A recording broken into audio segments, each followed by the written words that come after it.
practicing other religions as well. That's a possibility as well that your husband may encounter polygyny or decide that he wants to practice polygyny. It's a possibility. Will it happen? Maybe, maybe not. You never know. But to be able to ask yourself, what if he does? How do I prepare myself?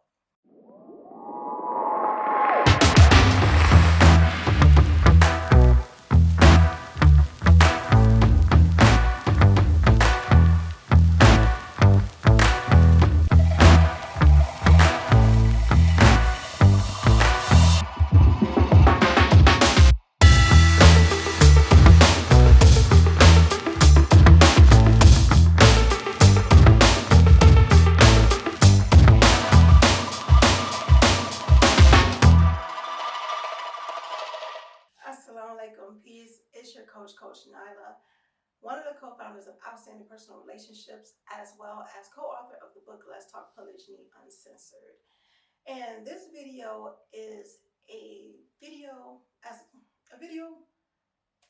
response video. That's what it is. It's a response video to a question that we received from one of our subscribers, as well as a companion video to another video that I have that speaks on what if your husband married a third wife? For those who are not familiar, I am an additional wife to Coach Navir, and yeah, so I get those questions quite a bit now. I've had it before, but it was in a different tone, like how would I feel and just, what was I thinking, those different things. That's for another video, another time, but I do have a companion video to this about what if he married a third wife. So check that out when you guys get a chance if you haven't already. So, but on with this one, the question came from a subscriber, as I stated before, and the question goes on the lines of, how do you prepare yourself if your husband was to marry again? And it's a great question because, and it shows one of emotional maturity, because you're asking yourself that question to begin with. If you're Muslim, you know that polygyny is possible. If you are Hebrew Israelite or practicing other religions as well, that's a possibility as well that your husband may encounter polygyny or decide that he wants to practice polygyny. It's a possibility. Will it happen? Maybe, maybe not. You never know. But to be able to ask yourself, what if he does? How do I prepare myself for that time? And I thought about it, and sometimes it can be an easy answer for me because I'm the type of person that teaches personal responsibility. If people are familiar with my videos, some people will seem to think that I may favor the husband's side or the man's side or, an incoming wife's side or anything like that. But I actually just favor personal responsibility. I really believe that regardless of what happens in our lives, we have the opportunity to either allow it to affect us negatively or allow it to affect us positively. And yes, we can talk about anything tragic. I've been through tragedy more than people will believe.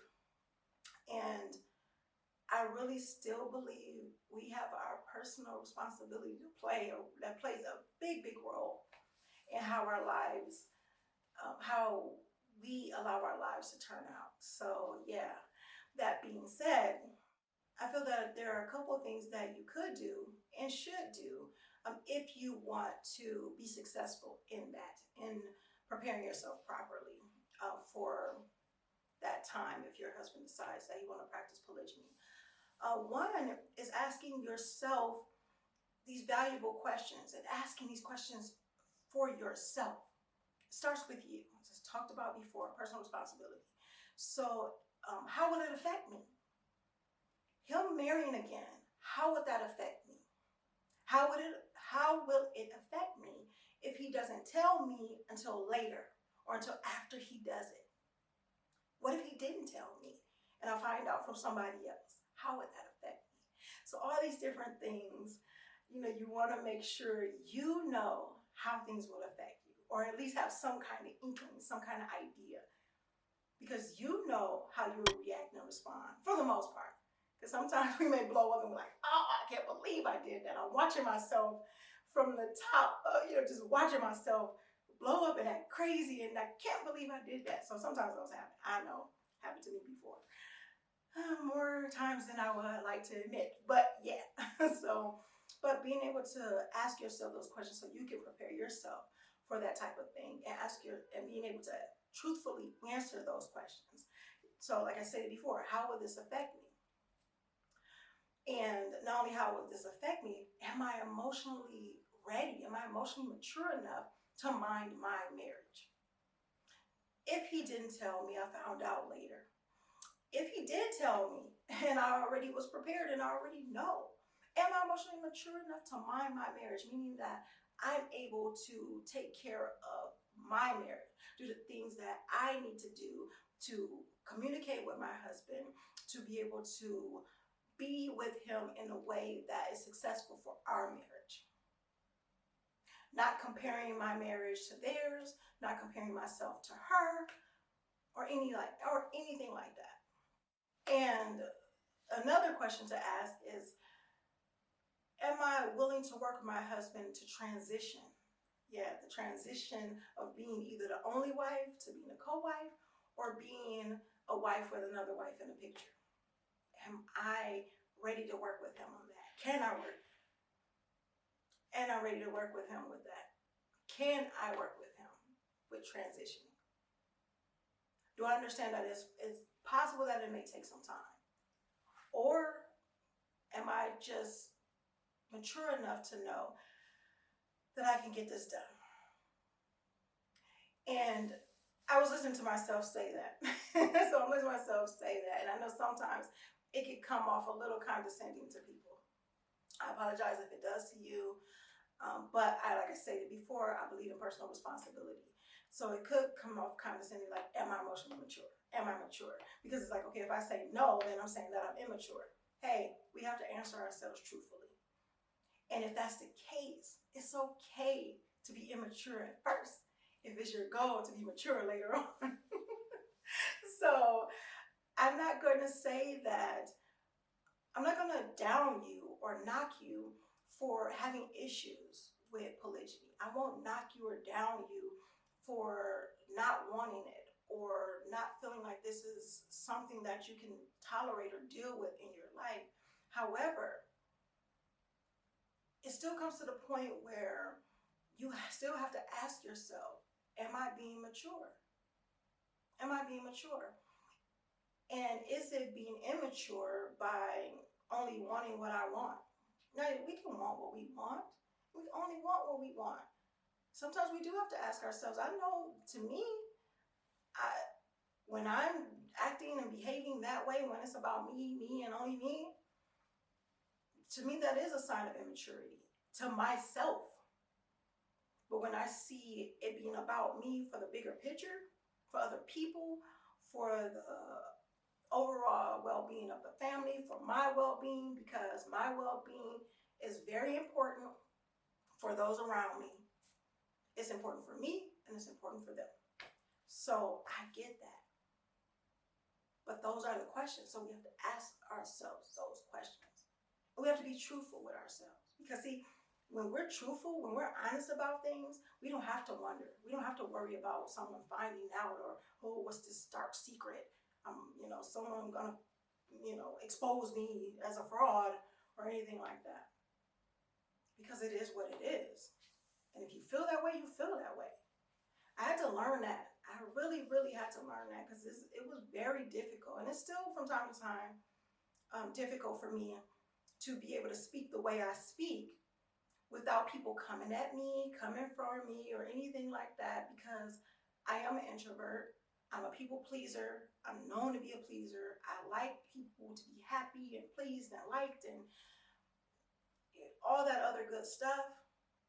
But I noticed that once I care way more about what other people think about me than what I think about myself, it causes problems within me, because I'm not being true to me. So you have to be honest. So ask yourself those questions. After that, discuss those things with your husband. Discuss them with him. Bring it up. Don't wait for him to bring it up. Say, hey, I've been thinking about this thing. This is what I came, this is what I came to with these different discoveries. And I want us to be able to talk about this. Because in minding my marriage and minding our marriage, I feel that it's important for us to communicate about this. Because now you know how I feel. It will open up the door for me knowing how you feel. And we can move forward. We can grow. At least I can trust you. You can trust me. Those are great parts of our relationship that we can constantly build on. Even if someone else is in the picture. Even if you married someone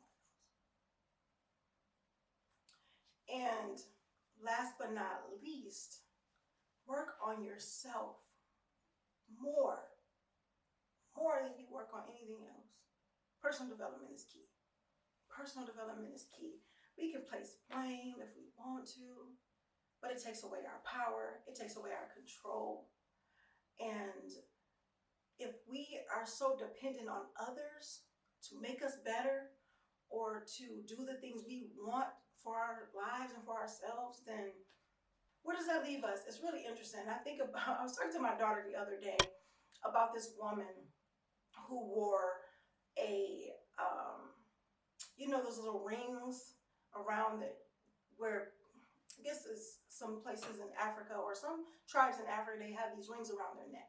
But it was this lady, she wasn't African or anything, if I'm not mistaken. I want to say she was a white lady. I'm not totally sure, I don't remember. But she probably was Latin. I don't know. Sorry, I don't remember the ethnicity of the woman. She wasn't African though, I'll just tell you that. So she'll put these rings around her neck because she wanted to make her neck longer. It wasn't that she wanted to copy a culture or anything like that. She just wanted her neck she wanted to lengthen her neck. So she started to put these rings around her neck, and she created these rings. She made them herself. She put them on and everything like that. Had them on, I want to say, for some years. And it did stretch her neck. Her neck was stretched and everything like that, but she just got tired of it. And then I think something happened where she got an infection or something like that, and she got the rings surgically removed. And after that, her neck was very, very weak. So her neck technically really couldn't hold her head up because she had this support. This support was from the rings, not from her neck, strengthening, holding her head up on its own. So when she took those rings off, she needed to strengthen her neck again.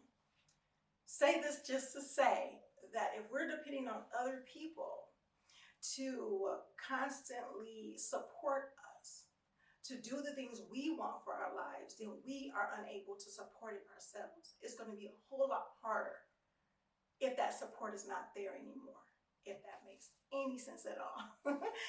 So I hope you got some great information from this video. Make sure you like, comment, subscribe, because I found out that half of the people that watch our videos are not subscribed yet. So make sure you hit that subscribe button, be part of the notification gang, and click that notification bell, and make sure you are growing intentionally, loving fearlessly, and connecting on a higher level every single day. If you're looking for some counseling, some coaching to get you to the next level in your life, make sure you visit us and check out our store at outstandingpersonalrelationships.com/store.